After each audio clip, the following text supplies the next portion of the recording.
সবচেয়ে মজার ব্যাপার হলো এই ফিলিস্তিন ইস্যুতে হুজুররা এক হয় না, এক এক দিন এক এক দল সমাবেশ করে, মানববন্ধন করে, আর সবাই স্লোগান দেয় দুনিয়ার মুসলিম। আপনারা এক হইছেন? হুজুররাই তো এক না।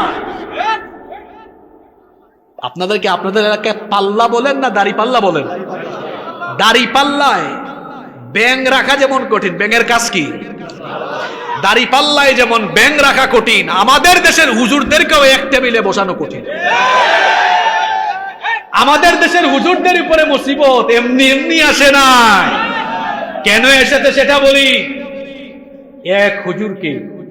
এক হুজুরের উপরে একটু মুসিবত এসেছে, বাকি হুজুররা পাঞ্চা পাইছে।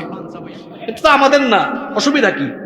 কিছুদিন পর দেখা গেছে আরেকটারে ধরছে, এটাও আমাদের না।